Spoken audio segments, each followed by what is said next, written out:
Hello, everyone, and welcome to another episode of the Mustang Owners Podcast. I'm your host, John Clore. I'm the Enthusiast Communications Manager for Ford Performance, along with my co-host, Mike Ray, who is the president of the Mustang Owners Club of Southeastern Michigan and the International Mustang Club. You know, Mike, we say everybody has a Mustang story, but everybody also has a Mustang question. So tonight we're going to do a Mustang mailbag this month.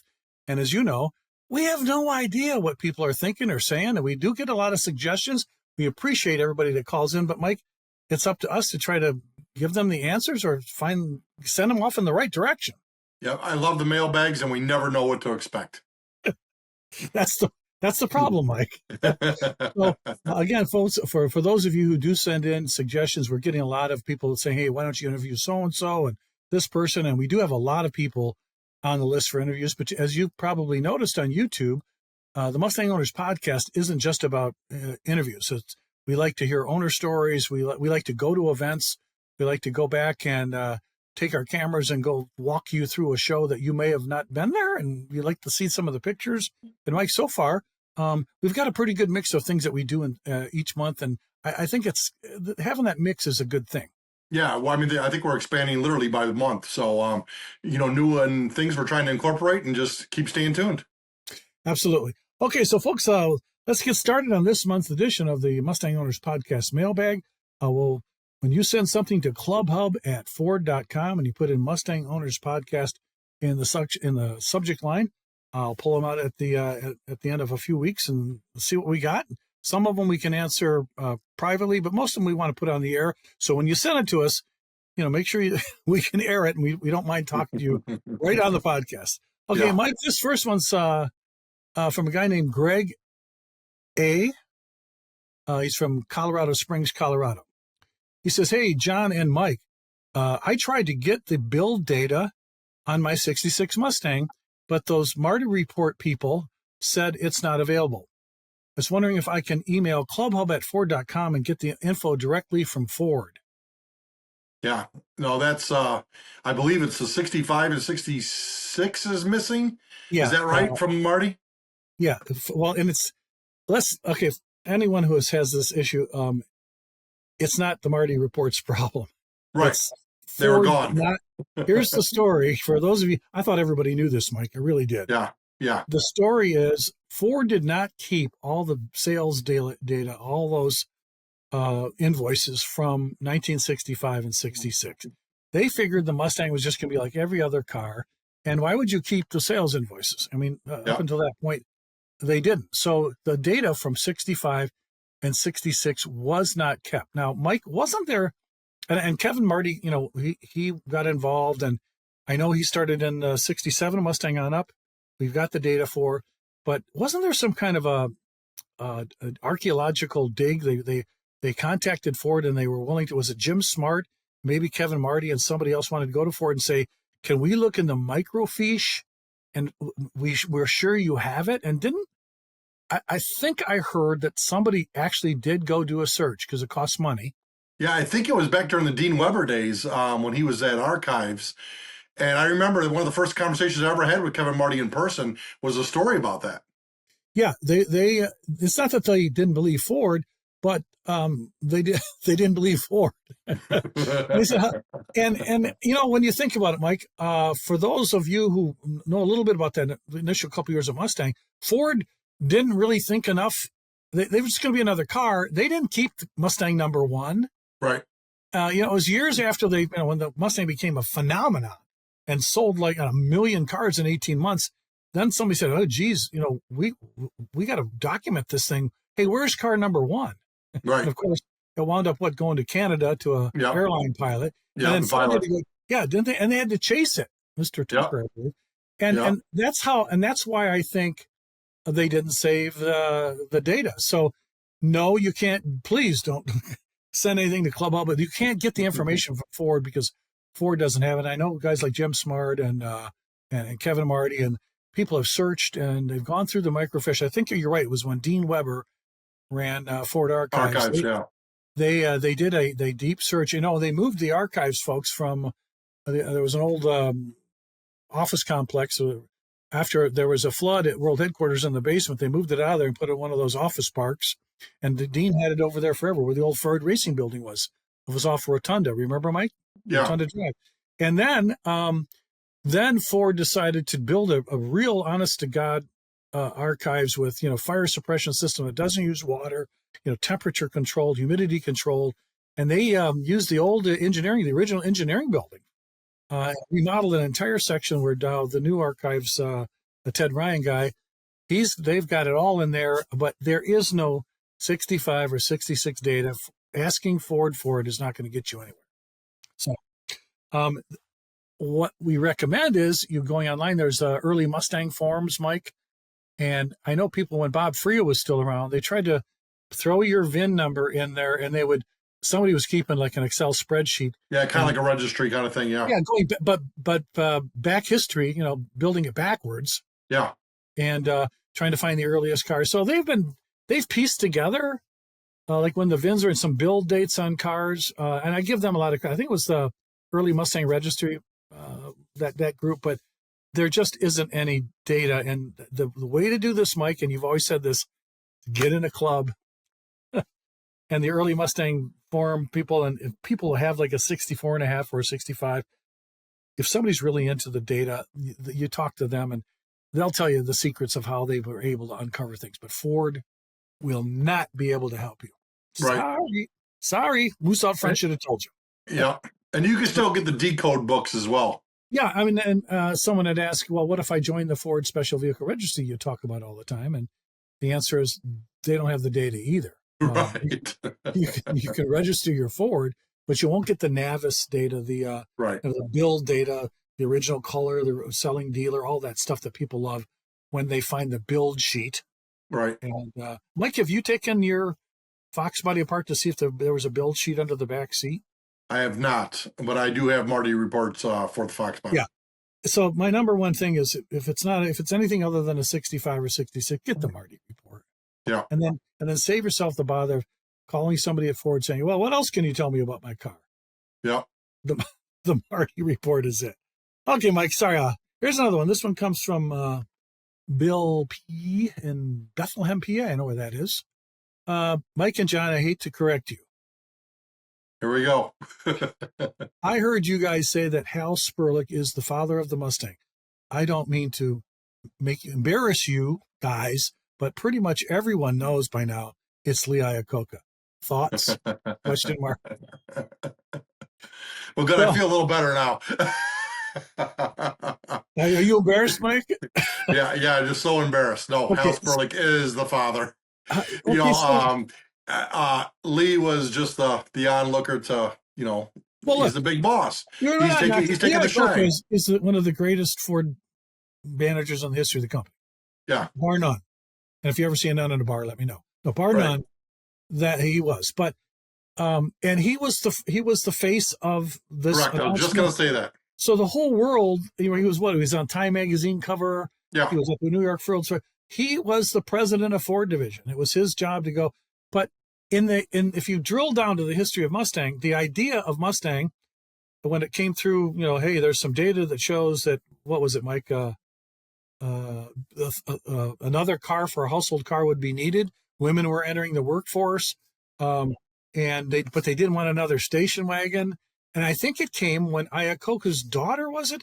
He said, I'm the president of Ford division, honey. You can drive any Ford you want. What do you want? And she said nothing. And when she said nothing, Lee was upset. Like, why? Because she basically thought all Fords were boring. There was nothing exciting for her. And I guess one of the cars she liked was a Corvair Monza, which is blasphemous to a Ford person. So Iacocca goes to his idea guy. Hal Sperlich was the product development guy. He was the idea man, the special projects director at Ford. And it was his job to, if you have an idea, to go flush it out. Well, sure enough, he said yes. They worked with Eugene Bourdonnais. Mike, they were trying to build a sporty car. There's all kinds of concept cars they did. They built it on the early Thunderbird chassis. Remember the baby birds? They built it on the Ford Fairlane chassis in '62. The Fairlane is a body on frame car. That wasn't a unibody. So, and it was all too expensive. They couldn't make the numbers work because they did some figuring. They said if we're going to have a Mustang or what's called a special Falcon, it would have to be $2,500, under 2,500 pounds, and they couldn't make it that way. So it was Sperlich who came up with the idea to build the car off the Falcon. He worked with Donald Fry, the chief engineer. He locked himself. Sperlich was, I think, Mike, like Iacocca, he was an engineer, even though they were both in marketing. It was bizarre. But Sperlich was the one that came up with this idea. Iacocca said, I love it. Go for it. They come back with this idea. They can make it work if they do it on the Falcon, but it's got to have a killer design, which is why they got Gail Halderman involved. And why we know this, Mike, is why? Because we knew Gail Halderman. Yes, we've heard all these stories firsthand, and Yeah. I think the respect Lee had for Gail and for Hal is just, through the roof. I mean, he just absolutely loved those guys and had the utmost trust in them to create something that was needed in the market. Yeah, and we wouldn't tell you this, folks, except that when Gail Halderman, the designer of the original Mustang, would come to Detroit, he'd call, hey, what are you guys doing? At 7 o'clock on a Tuesday night. Yeah. Well, I was going to have dinner. Now, why don't you meet me at the Miller's Bar in Dearborn? So, Mike, Yeah, we'd get in our cars and go. We go. But the problem is, long after that cheeseburger went away and that first beer, we're still there. Yeah. Because Gail, I mean, we got this from the guy who was there, folks. So Sperlich, his genius was to come up with put it on the Falcon. But that's to say, okay, so the guy, who's the father? The guy whose idea is to make this car and how you can make it and get it done? Or is it the guy who sold it to get it built to Henry Ford II? And I think, Mike, we're both Iacocca award winners. We love Lee Iacocca. Yeah. Oh, absolutely. But if Lee didn't go into Henry Ford II and say, we got to build this car, and they were thrown out of there twice. It wasn't until the third, not building it, don't want it. We just shut down the Etzel company in 1962. The building closed. In 60 was the last Etzel. I don't want another new car. And again, in 65, every car was brand new. There was no money for another car. No. Well, Iacocca, being the greatest salesman in the world, somehow got Henry to bite and get it built. And so the question is, in our minds, Mike, I give the credit to Sperlich coming up with this idea. Yes, Lee got it sold. He got it built. He was the front man. And so that's why I think he gets most of the credit. But if you ask the guys on the program, like Halderman, or those guys all said Sperlich was a genius that somehow, if it didn't, there's no way Ford would have allowed it to be built if it was not a good business decision, right? Correct. Yeah, I mean, it's the icon was created, and like you said, most people thought it was going to stick around for 2 or 3 years, and here we are, 60 plus years later, still going strong. Yeah, but Mike, we just lost Hal Sperlich just recently, and 95 years old. I know Moxham, your club's going to be doing something on his memorial at the end of May, but you got to meet him, I believe, at the Mustang 50th in Las Vegas. Yeah, I met Hal 4 or 5 times, but my most memorable time was actually, and sadly and ironically, at the Lee Iacocca funeral. And I sat down with him and Gail. I was sitting, just the three of us, me, Gail, and Hal, sitting on a couch, probably for 30 to 40 minutes, just talking. And this was at the Iacocca funeral home. Wow. Yeah. It's amazing. I did get, I have these little tape recorder things, and when I got to go interview him for my second book, which was Mustang 2015, I wore out. I mean, three of those recorders I filled. Several hours at his house, and he was so smart and so engaged, and he knew cars so well. I mean, and back then he was in his 80s, and he was just amazing. So yeah, I'm gonna stick by my guns. Mike, you want to change your vote that he wasn't the father? No. Okay, I'm gonna stick by my guns that Hal Sperlich is the father of the Mustang. Lee Iacocca, maybe the grandfather, the godfather, but they were key players. But in my mind, so Bill, we're not going to apologize. Do you want to correct us? You can if you want, but we're going to leave that up to you. If you have an opinion about it, send it to me at clubhub@ford.com. Mike will air everybody's opinion, but in my mind, all right, we ain't buying that one, folks. But thanks for sending it in. Okay, here's the one, Mark D out of St. Louis, which I know a lot of Mustangers down there in St. Louis. Dear Mike, why not me? Oh, this is even more scarier. Dear Mike, I, I was told that an aftermarket company is now recreating the Boss 429. If that's true, where are they sourcing the Boss 429 engines? Because everybody knows those have been unobtainium for years. Yeah. Wait a minute. Is he talking about the Revology Boss 429 that was just announced last week? That is I a don't Boss. know. Yeah, now that's a Boss 429 body, and but Mike, I saw the announcement from Tom Scarpello. Yeah. And those are Coyotes. Yeah. Now, the Yeah. Revology cars, folks, and we've had Tom on the podcast. Yeah. So go back, folks, and go to Spotify and check out the Mustang Owners podcast with Tom Scarpello, who used to be my boss at SVT, and Mike, you knew him well. Yeah, great guy. But Yeah. Revology cars, their idea is to take a brand new body, not a car out of the junkyard and try to fix the rust. They will do it like a Dynacorn style. I think they get it from a different supplier. Then they re-engineer the steel. Did you know, Mike, that they do their own welding after they get? So they go through and then they build a modern day suspensions and all the new electrical, new interiors and modern powertrains. And but the Boss 429 they just announced right around, I think it was around St. Patrick's Day. They've never done a Boss 429 car. The car looks just like it's the same body, and but no, I'm thinking he's talking about Mike Revology's Boss 429 announcement. But I saw you can't get a Boss 429 engine. So I guess the next question is why do you call it a Boss 429 recreation if it's got a 5-liter Coyote bench or a crate motor? Yeah. Email Tom Scarpello at Revology. Do you have a problem with that? I don't have a problem with that. I don't have a problem. Either. I mean, if you could get a brand new Boss 9 body and all modern suspension, a brand new car, do you want the old Boss motor in it? The thing was 8,000 pounds, or God, it's like a brick in. I don't know. It's better than some people that have gone on to Revology and ordered a Mustang like a 67 or one of his Shelby or a 65 or a 66 convertible from Revology, brand new car, and they buy a Chevy engine.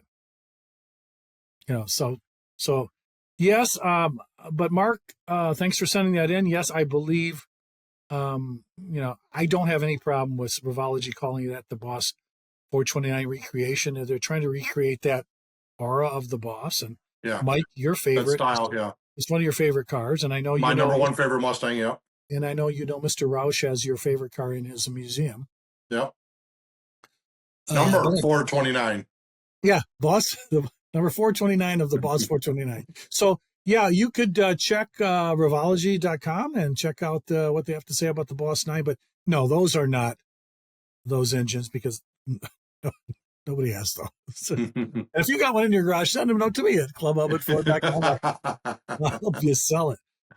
Anyway, okay, here's another one. Speaking of museums, this is from Gary Z from Albuquerque. I've been through Albuquerque a couple of times. John and Mike, thanks for including me. I heard this last week that Ford has put an historic vehicle collection together. Hello. Are they planning to put these cars into a museum like the Walter B. Chrysler Museum so that people can come to Dearborn and see them? Okay, so Mike, you saw the press release, I'm sure. Yeah, the Heritage Collection that was they did the unveil in the basement of the world headquarters, and I think it's going to take a little touring tour, if you will. I don't know how far they're going to go, and I don't think it's going to be the whole collection at once. There's going to be pieces. Yeah, so I think this is Gary. Gary, yeah, you did hear that. I think it was on Ford Social. And Mike, remember when Matt Korzik? Yeah, he was involved with that. And Kirsten was involved, yeah. Yeah, so they went off. We knew that they were going to do this about a year ago, folks, when they went off and started looking for cars at the old DST company and all the graveyards we've had all over those old warehouses. And Ford, after a certain amount of time, you're supposed to get rid of cars that are in on your books. Most of the time, Ford will crush them or they'll send them to auction. And but I remember when Korzik was saying, "Hey, we're going to go find this." Remember where's the V10 Mustang? Remember Ford Racing did that, or maybe it was SVT. And they were finding these cars, Mike, and I thought, what's going on? And well, finally I found out, well, they're collecting them because Farley wants to save some. But it wasn't just Ford Performance, Mike. There were other cars. They went into there was design cars, and I think the original Bronco. Yeah, the 04 unveiling was in there. It looked like that steel one. It looked really cool. And I remember being there for that when that was unveiled. And I said, man, I really do hope they bring the Bronco back. And here we are 21 years later, and it's here. I wonder who saved, though. I mean, because people have come and complained to us all the years. Why doesn't Ford keep its, they've crushed all their great concept cars. Or the ones from the 70s and 80s are pretty much gone. And then, by the time you guys were in SVT, a few of those got out, but they got to auction it. Well, because Ford would was it Barrett Jackson? Usually they go to charity. Yeah, usually the number one car goes across the block. And I know one of your friends who has the SVT Sport Track concept with, he's going to put that up for auction. That car's still around, but those are out of Ford's hands. So I think what's happened, folks, is Ford trying to find some of the cars that we have. So from Ford Racing, some of the old race cars, some of the one-offs, they went to Ford Design, see if they had anything left. Some of those old concept cars, they went to Ford Performance, and they're going to put them together in a building. Now, do they have funding for a museum? No. And it was just shown to the media at the executive garage at Ford headquarters. They're not going to take those on a tour. They're going to do something else with a tour, but they're going to bring, I heard, like 2 or 3 out at a time at certain places. Yeah, they they brought the 3 last year to Memories, remember? The Cobras? I think it's great, but I don't think that's funded. And by the way, who is this guy? Gary, the Walter P. Chrysler Museum? When was the last time you've been to Detroit? When did that close? Oh, my God, it's got to be the Walter P. First of all, it was a great idea. Chrysler. And these are the Ford Heritage cars, not the Chrysler Heritage cars. Right, but I mean, he's trying to take a shot at us, I think, because Chrysler built a beautiful museum for their heritage collection. And it was in Auburn Hills up by the Chrysler. And I remember going there.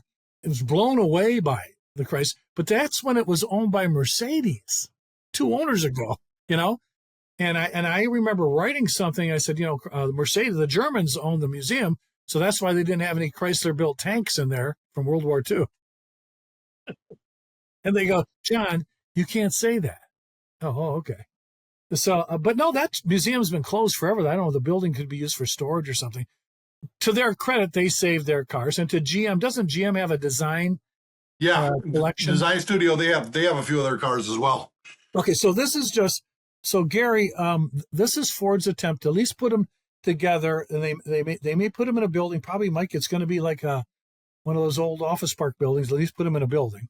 Yeah. So it's not going to be in a museum setting right now. That's not in the cards. I think it's going to be more like a garage type setting. Yeah.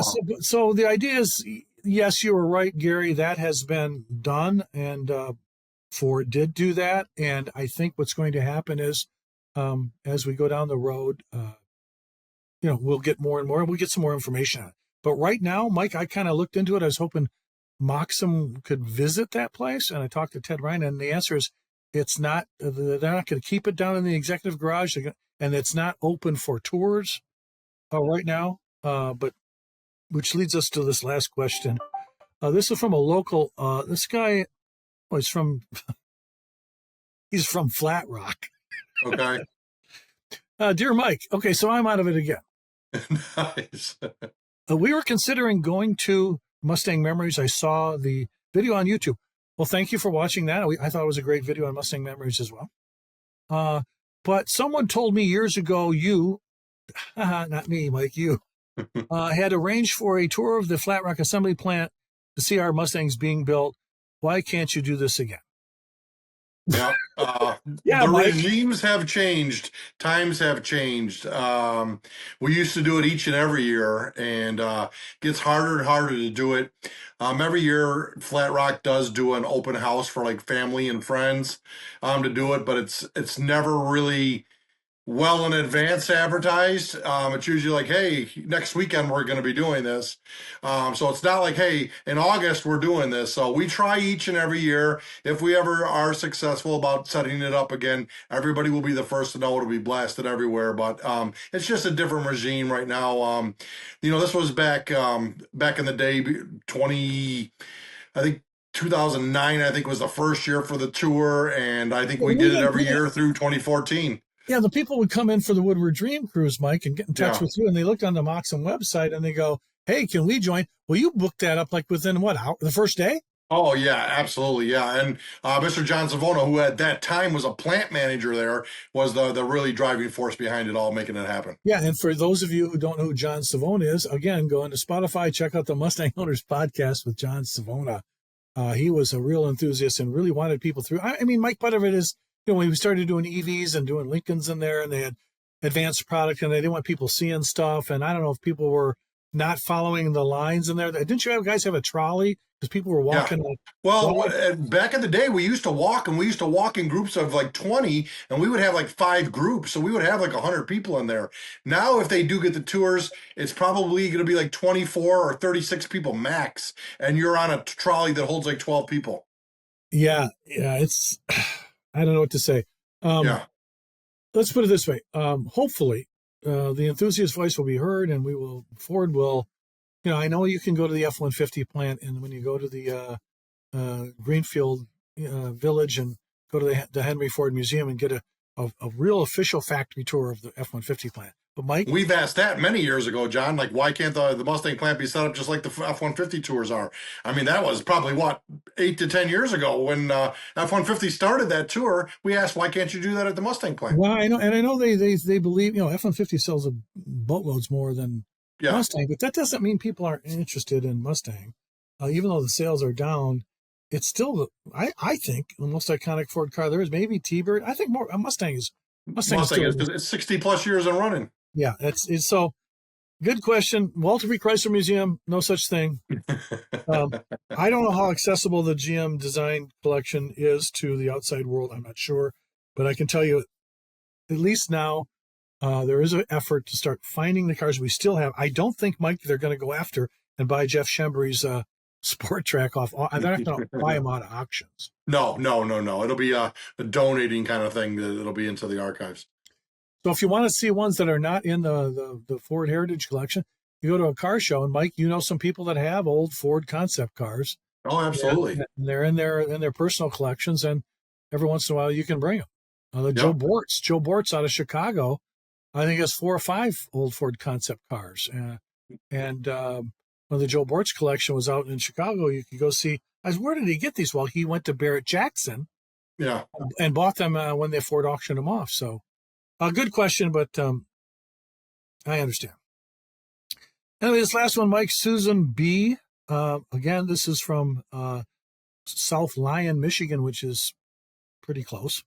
I haven't heard anything that what Ford doing for National Mustang Day is what's going on for National Mustang Day.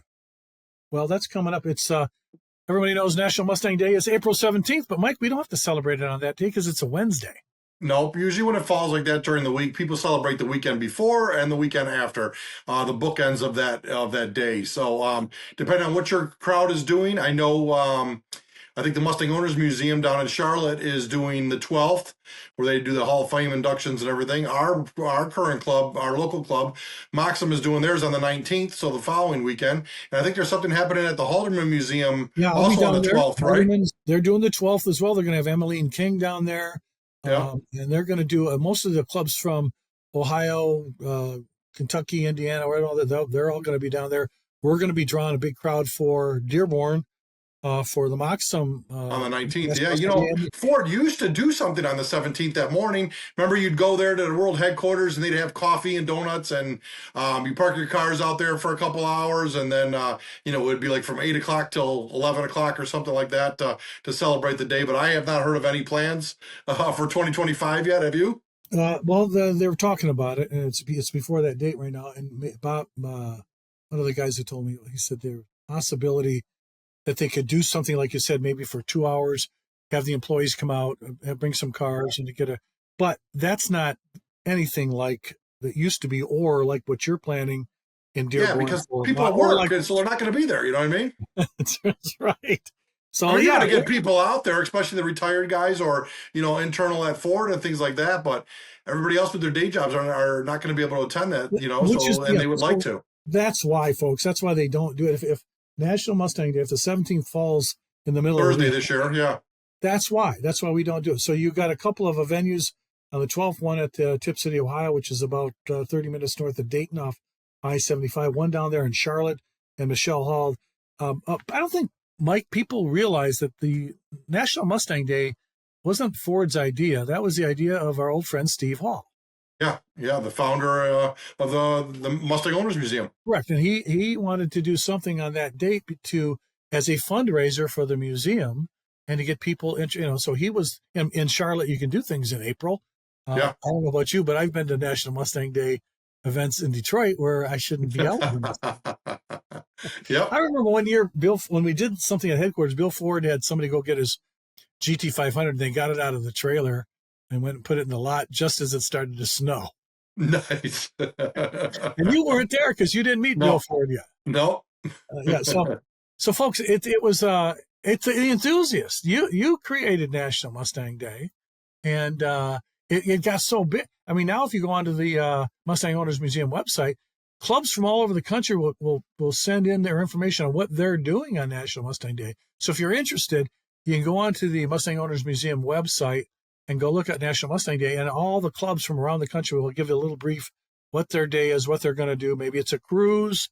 Maybe it's just, kicking some tires. Maybe it's, just a meet and greet. They've got stuff planned. But yeah, Mike, I'd say the big ones are Charlotte, yours in Dearborn from Moxham, and then the big one down at the museum. So thank you, all of you who sent in questions here to clubhub@ford.com. Mike, at least we didn't have to apologize. Yeah. It's not to say we haven't been wrong on everything, but usually we're wrong on things that, I'll be honest with you, I thought when the Lightning went away and they made their first off-road Raptor, I thought, who goes off-road? On purpose, right? Yeah. Yeah, on purpose. So, again, if you have a question or suggestion for the Mustang Owners Podcast, and you can send it to say, hey, Mike, what about this? Or hey, John, and Mike. Send it to us at clubhub@ford.com, and we'll have another mailbag episode for you shortly. Well, Mike, we survived. Yes. Another one in the books. Just barely. So that should do it for another episode of the Mustang Owners Podcast. Again, if you'd like to have any suggestions, send it to us at clubhub@ford.com, and check out all the stories that we post every week on FordPerformance.com/articles, where you'll see all the news, the latest happenings, and some cool stories about the enthusiast world. If you want to know what's going on in Mike's world, you can go to Moxham.com. And Mike, I'm sure you'll have some information about National Mustang Day on there as well. Okay, so until next time, we're just going to have to catch you down the road.